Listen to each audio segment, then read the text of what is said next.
حضرت سلیمان علیہ السلام اللہ کے ایسے رسول تھے، ایسے نبی تھے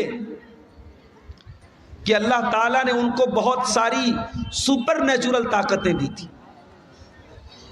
جنات ان کے قبضے میں تھے،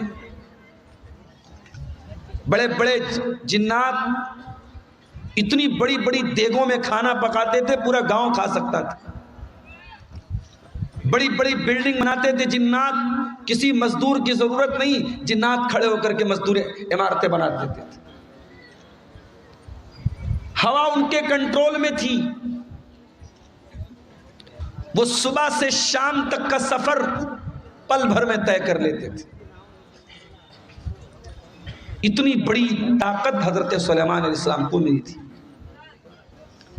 لیکن کیا سلیمان علیہ السلام کو موت نہیں آئی؟ موت آئی۔ کیسے موت آئی؟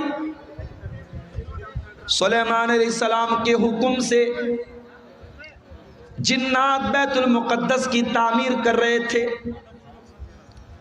بیت المقدس کی بلڈنگ بنا رہے تھے، اس کا اسٹرکچر کھڑا کر رہے تھے۔ سلیمان علیہ السلام ان کو ڈائریکشن دے رہے تھے، سمجھا رہے تھے، ان کو نردیش دے رہے تھے۔ سلیمان علیہ السلام اپنے عصا کے اوپر، اپنی لاٹھی کے اوپر کھڑے ہو کر کے ان کو بتا رہے تھے، اور اسی حالت میں سلیمان علیہ السلام کو موت آ گئی۔ اپنی لاٹھی پر ٹیک لگا کے کھڑے ہیں، موت آ گئی۔ اب موت آ گئی اور جنات کو پتہ بھی نہیں چلا کہ ہمارے باس کا انتقال ہو گیا، ہمارے مالک کا انتقال ہو گیا، جس کے حکم پر ہم یہ کام کر رہے تھے اس کا انتقال ہو گیا۔ جنات اپنے کام میں لگے ہوئے ہیں، اور سلیمان علیہ السلام کی ڈیڈ باڈی ان کے انتقال کے بعد ان کا جو شریر ہے اسی لاٹھی کے سہارے کھڑا ہوا ہے۔ قرآن کہتا ہے فَلَمَّا قَضَيْنَا عَلَيْهِ الْمَوْتَ، جب ہم نے سلیمان کی موت کا فیصلہ کر دیا، مَا دَلَّهُمْ عَلَى مَوْتِهِ إِلَّا دَابَّةُ الْأَرْضِ تَأْكُلُ مِنْ سَأَتَهُ، سلیمان کی لکڑی کو، سلیمان کی لاٹھی کو ایک کیڑے نے کھا لیا، اور جب لاٹھی ختم ہو گئی تو ان کی ڈیڈ باڈی زمین پر آ گئی، اور جب ڈیڈ باڈی زمین پر آ گئی تب جنات کو پتہ لگا کہ ہم تو بہت بڑی غلط فہمی میں جی رہے تھے، ان کا تو آلریڈی انتقال ہو چکا ہے۔ ایک پیغمبر کو موت آئی۔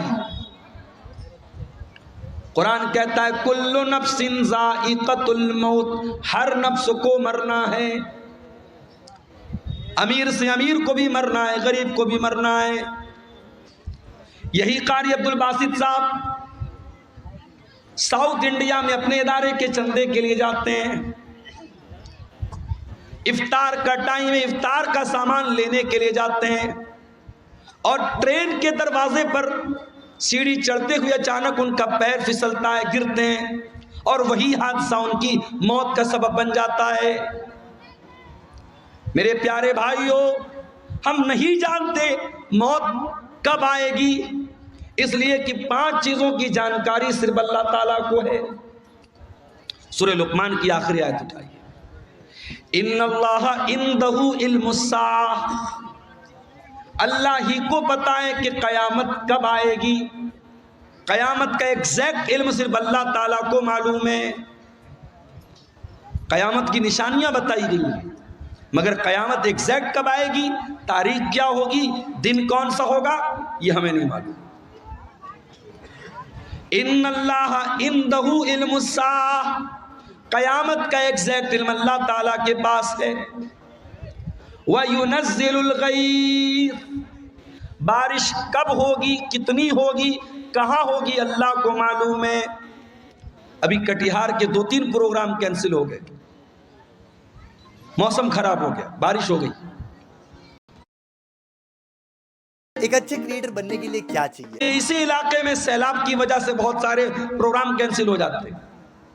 موسم کب چینج ہو جائے، کب طوفان آ جائے، کب سیلاب آ جائے، ہم نہیں جانتے۔ وَيَعْلَمُ مَا فِي الْأَرْحَامِ، اور رحم مادر میں کیا ہے، ماں کے پیٹ میں کیا ہے، صرف اللہ کو معلوم ہے۔ آپ کہیں گے نہیں مولوی صاحب، آج کے زمانے میں الٹرا ساؤنڈ کرا لو، معلوم ہو جاتا ہے لڑکا ہے لڑکی، یہ پتہ چل جاتا ہے۔ حالانکہ سرکار کی طرف سے پرتیبندھ ہے، گورنمنٹ کی طرف سے منع ہے، مگر پتہ لگانے والے تب بھی لگا لیتے ہیں۔ اور کہیں یہ پتہ چل گیا کہ ماں کے پیٹ میں لڑکی ہے اور آلریڈی 2-3 لڑکیاں ہیں، تو لڑکی کو ماں کے پیٹ میں ختم بھی کرا دیتے ہیں لوگ، جس کو انگلش میں بولتے ابارشن، گربھ پات کرا دیتے ہیں، ماں کے پیٹ میں ہی بچی کو مار دیتے ہیں۔ اور ہم کہتے ہیں صاحب ہم لوگ بڑے پڑھے لکھے لوگ ہیں، بڑے سویلڈ لوگ ہیں، بڑے تہذیب یافتہ لوگ ہیں۔ ارے ہم سے اچھے تو 1400 سال پہلے کے عرب کے وہ جاہلی دور میں، دور جاہلیت کے وہ بدو تھے، وہ دیہاتی تھے، وہ جاہل لوگ تھے جو اپنے بچیوں کو مارتے تھے مگر پیدا ہونے کے بعد مارتے تھے۔ بچیوں کو قتل کرنے کی پرمپرا، بیٹیوں کو مارنے کا رواج 1400 سال پہلے بھی تھا۔ ایک ایسی سوسائٹی میں جہاں لڑکی پیدا ہونے کے بعد باپ بیچارہ پریشان ہو جاتا تھا، کیا کروں؟ اگر بیٹی کے بارے میں سماج کو پتا چلے گا کہ میرے گھر میں بیٹی پیدا ہوئی ہے، سماج مجھے تانا مارے گا، تو کیوں بیٹی کو؟ عبد الباسط اور جان عبد الباسط صاحب، انہی دونوں کی دعوت پر میں آپ کے سامنے حاضر ہوا۔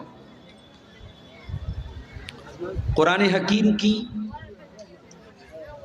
سورہ آل عمران کی ایک آیت